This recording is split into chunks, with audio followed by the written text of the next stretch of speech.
우리는 우리의 식욕을 창피하게 생각하는 경향이 있고 식탐을 멸시하는 습관이 있습니다. 식탐은 보기에 좋지는 않습니다. 하지만 식사하는 것은 우리가 땅에서 할 수 있는 일 중에서 가장 천국을 닮은 일입니다.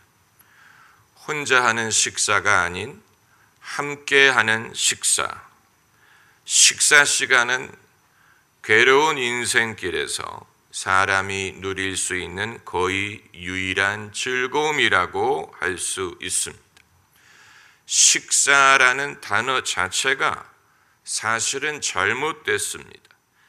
일사자를 거기에 넣고 있는데 먹는 일은 일이 아니고 즐거움이고 일에서 쉬는 시간입니다.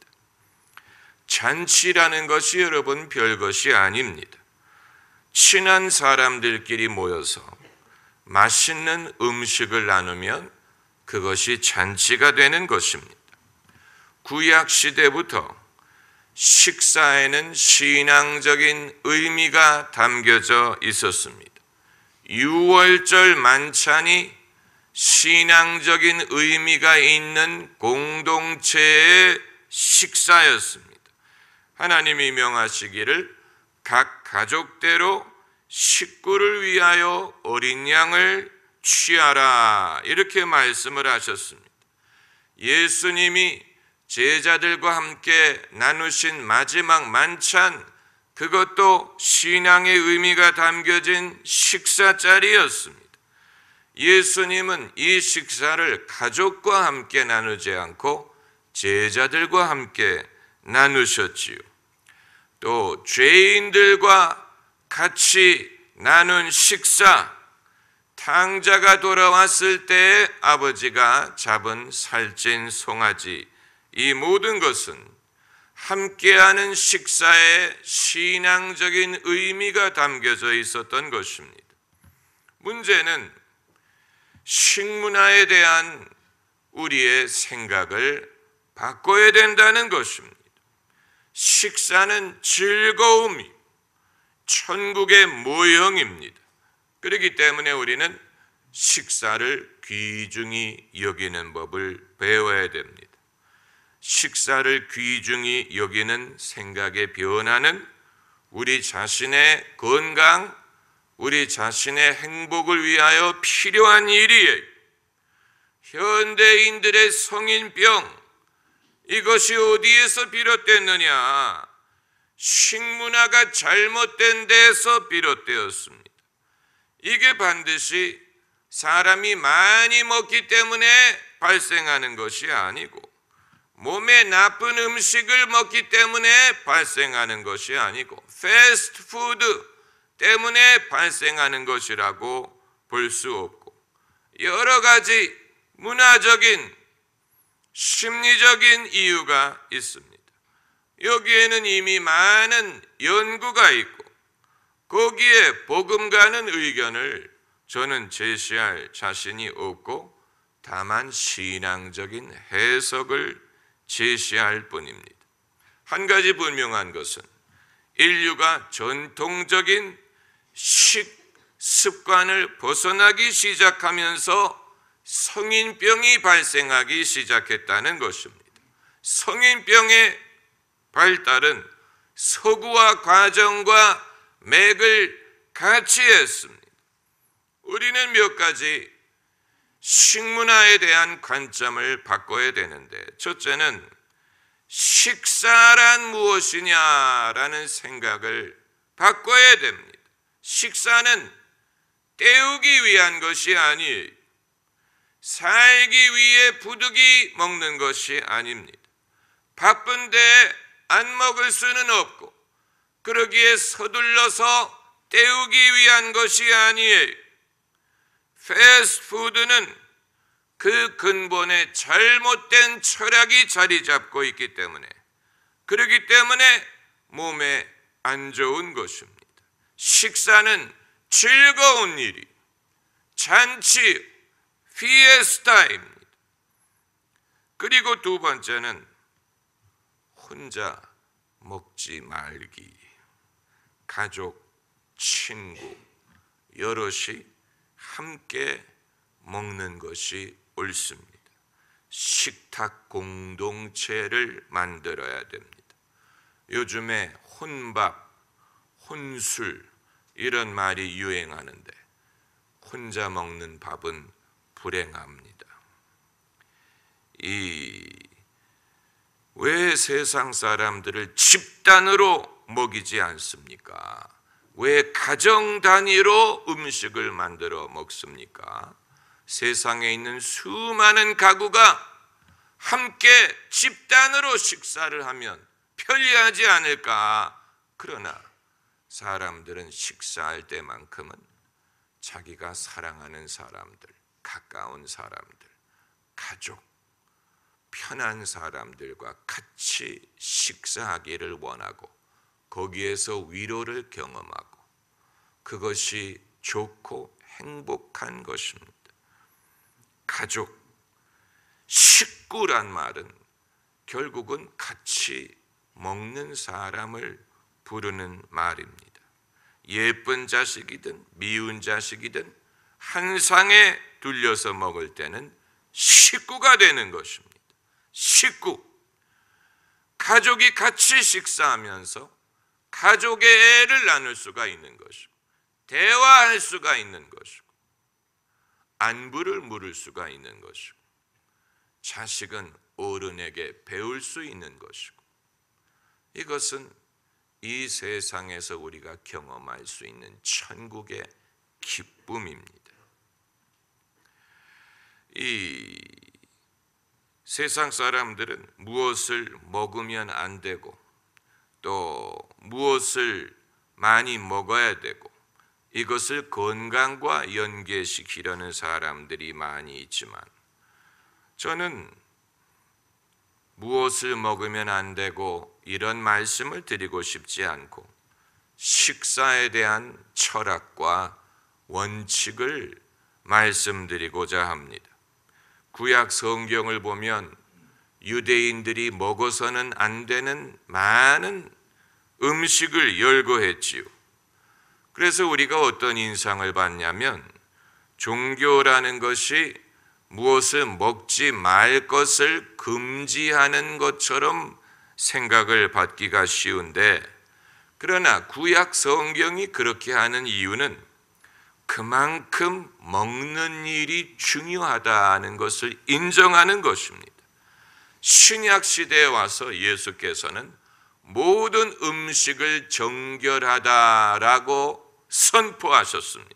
하나님이 만드신 모든 것이 선하니 감사함으로 받으면 버릴 것이 없느니라. 하나님의 말씀과 기도로 거룩하여진다라고 선포하셨죠. 지금도 뭘 먹으면 안 된다라는 식의 엄한 규율을 가르치는 기독교 단체가 바로 제7안식교인데 그러나 무엇을 먹으면 안 되고 무엇을 먹어야 된다라는 것보다도 더 중요한 것은 사람이 음식 문화에 대해서 갖고 있는 철학, 방법 그리고 그것을 실천하는 지혜에 있다고 봅니다. 그렇기 때문에 세 번째로 우리가 바꿔서 생각할 것은 음식을 준비하는 일, 음식을 먹는 일에 정성을 기울여야 된다는 것입니다. 과학자들이 그 사실을 인정합니다. 음식을 준비하고 먹는 일에 정성을 기울일수록 그것이 건강에 도움이 된다고 말합니다.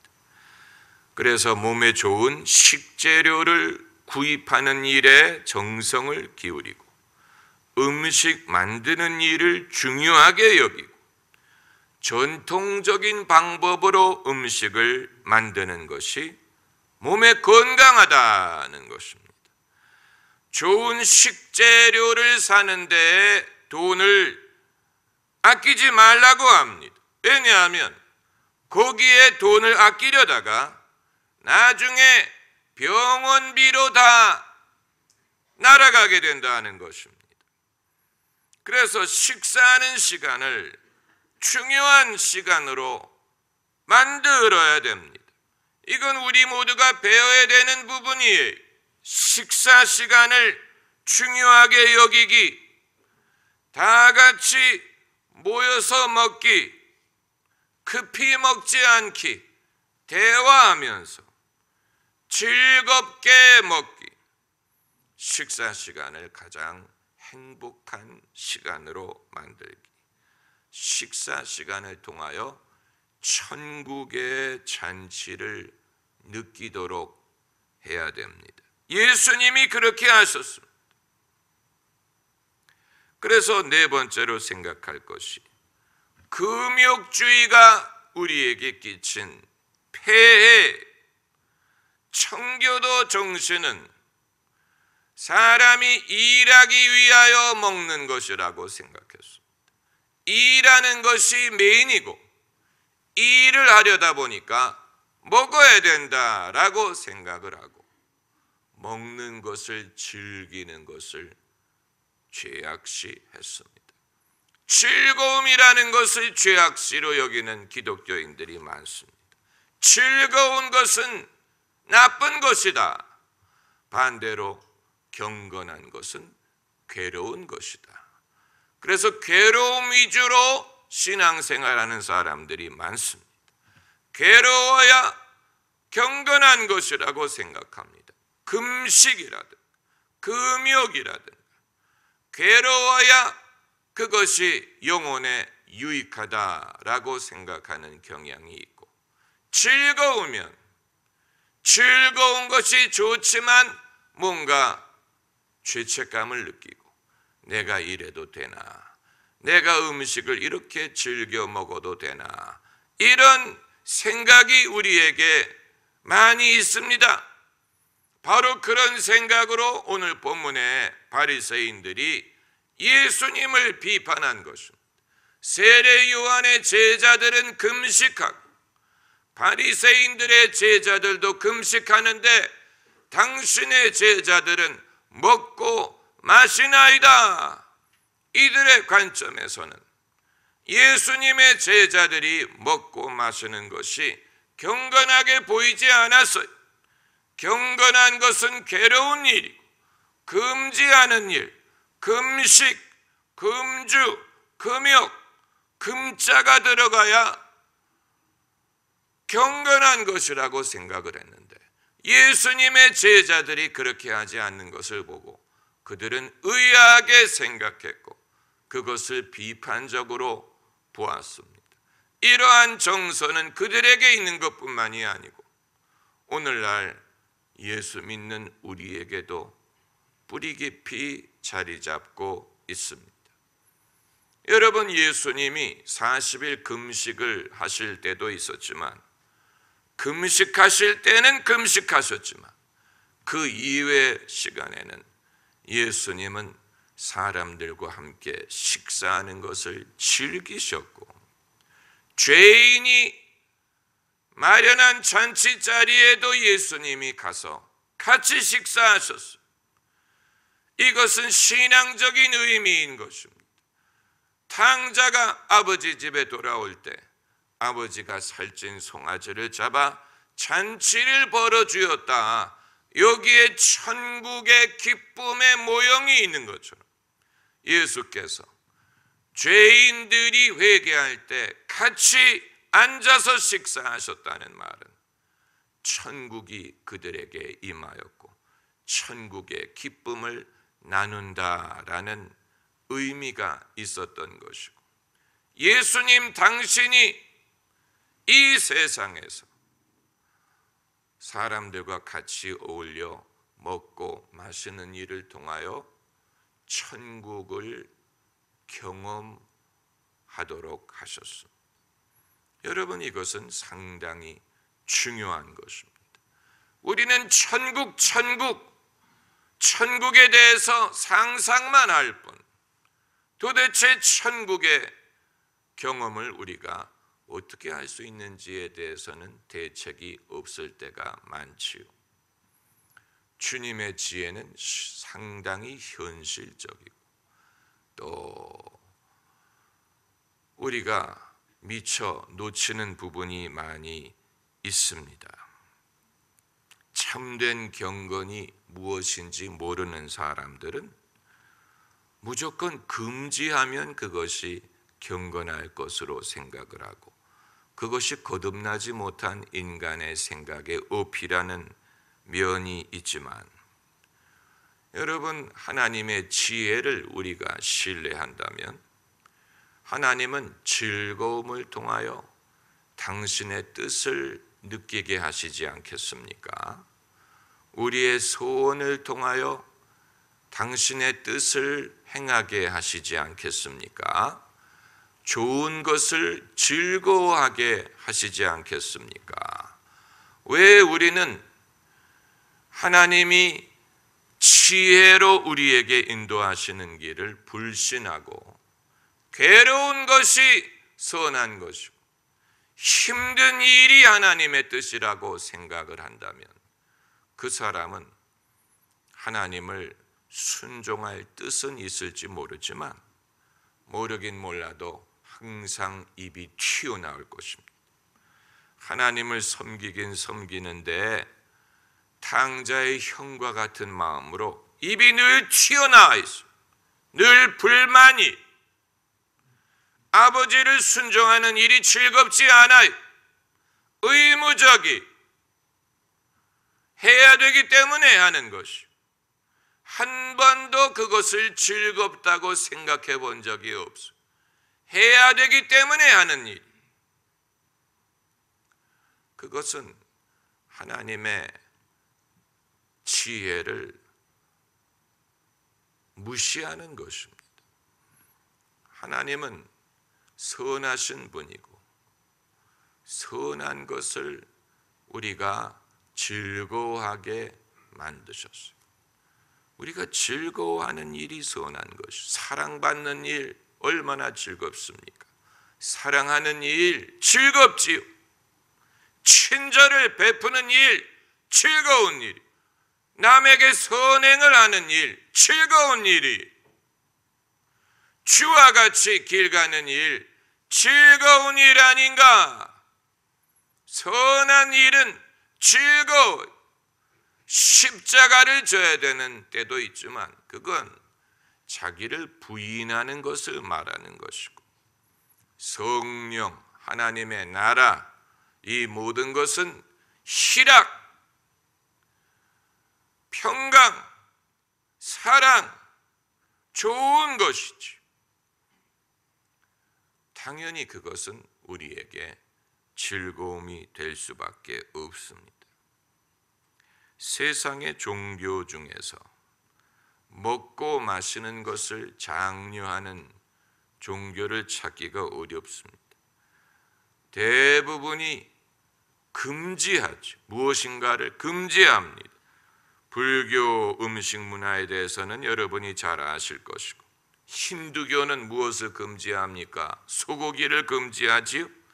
이슬람은 돼지고기를 금지하고, 이슬람은 1년에 한 달씩 금식을 요구합니다. 라마단이라고.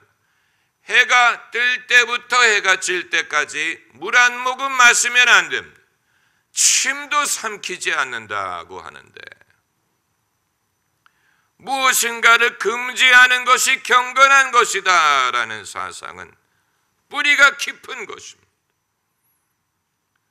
그렇기 때문에 여러 종교를 비교할 때 유교는 제사집과 같고 불교는 상갓집과 같고 기독교는 잔치집과 같다라고 비유합니다. 유일하게 잔치를 통해서 땅에서 천국을 경험하게 하신 분이 예수님. 땅에서 천국을 어떻게 경험하느냐? 죄인이 회개했을 때 죄인과 같이 자리에 앉아 같이 먹는 것, 식사하는 것, 거기에서 천국 잔치의 모형을 볼 수 있습니다. 여러분, 우리가 천국을 믿고 천국 가기를 원하지만 무엇으로 이 땅에서 천국을 경험할 수 있다는 말입니까? 사도 바울은 이 로마서에서 하나님의 나라가 먹는 것과 마시는 것이 아니요 오직 성령 안에서 의와 평강과 희락이라고 말을 했지만, 이것은 초대교회의 음식 규제에 대해서 말한 것이고, 바울 자신도 좀 금욕주의적인 면이 있었지만 예수님은 그렇게 말씀하시지 않았을 것으로 봅니다.